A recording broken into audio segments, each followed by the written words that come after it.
टीना और मीना आपके लिए लेके आई हैं नीली जिंदा है का रीकैप और रिव्यू।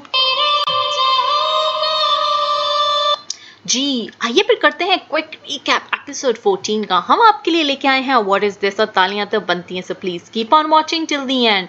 ड्रामे के शुरू में हम बात कर लेते हैं जी मेहरबानों की। मेहरबानों रोए तो क्यों ना रोए, इतना जबरदस्त तो घर है जी, लिफ्ट लगी हुई है, टैची लिफ्टों से नीचे आता है, रोना तो बनता है आंटी का।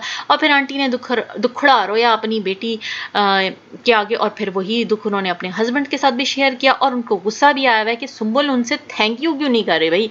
और फिर आंटी ने बच्चों की तरह रिएक्ट किया जब फोन आया गुन्नों का, मैं भी बात करूंगी, मैं भी बात करूंगी। और फिर उन्होंने सुंबुल पे शक भी किया कि ये 2 करोड़ रह के भाग जाएगी। आंटी भाई अब इतनी भी बेचारी सुंबुल नहीं रह गई, थोड़ा तो कोई ख्याल करें। और ऊपर से उसको धक्का मार के वो पीछे करती हैं। जब ईमान जो है घर आ जाता है, खुद उसके पास बैठ जाती है, पुछ पुछ करने लग जाती है अपने बेटे की।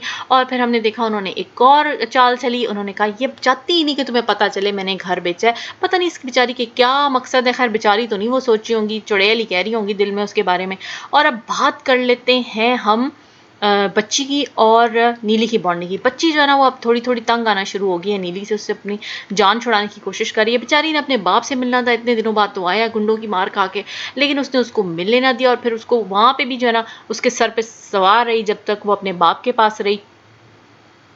अब दिलावर की बात कर लेते हैं जी। दिलावर जो है वो बाज ही नहीं आ रहा, उसने कहा मैंने तो किस चाहे जो भी हो जाए ना, मैंने नीली को पकड़ना है।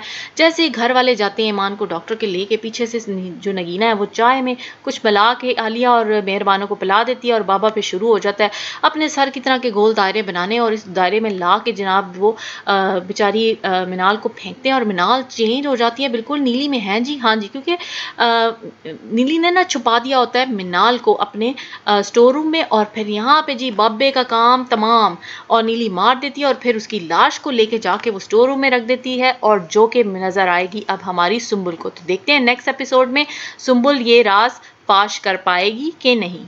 जी मीना। जी टीना, व्हाट इज दिस में क्या लेके आए हैं हम? व्हाट इज दिस में हम बात करेंगे कि सुंबल जब मिनाल को आलिया के हवाले करके गई और उसने उसे पक्का प्रॉमिस किया कि भाभी मैं मिनाल को कहीं भी नहीं छोड़ूंगी, उसका 100% मैं सारा टाइम उसके साथ रहूंगी। और जैसे ही सुंबल जाती है ईमान को लेने, हमने देखा कि आलिया ने बच्ची को नगीना के हवाले कर दिया और खुद मजे से अम्मी अब्बू के साथ बैठी हुई थी। और इस बात से नीली ने फायदा उठाया और बच्ची को वहां से गायब कर लिया। और फिर दूसरे सीन में आलिया साहिबा फिर अपने बॉयफ्रेंड के साथ लगी हुई थी, जबकि माँ ने कहा भी बच्ची को देख लो। और फिर इस तरह नीली ने फायदा उठाया और उसको गायब कर दिया। भाई आलिया क्यों अपने बॉयफ्रेंड के साथ इतनी बिजी है, उसके दिमाग में कुछ आ ही नहीं रहा। भाई व्हाट इज दिस? तालियां तो बनती हैं में हम बात करेंगे दिलावर की। दिलावर को ऐसा लगता है मरने का बहुत शौक है, बार बार जी वो पहुंच जाता है नीली की तरफ। यहाँ पे पिछली किस्त में वो मरते मरते बचा था बड़ी मुश्किलों से, लेकिन फिर पहुंच गया वो नीली को कैप्चर करने। और 30 साल में उसने ये क्या मंत्र पढ़े हैं भाई, जो कि हिसार उसने बनाया वो 2 मिनट में नीली ने तोड़ दिया और नीली ने उसका कत्ल भी कर दिया। भाई दिलावर की जुस्तजू मरने के लिए जो है ना, और उसकी बहादुरी पे तालियां तो बनती हैं boss. Thanks for watching. Please don't forget to like, comment and subscribe. Allah Hafiz.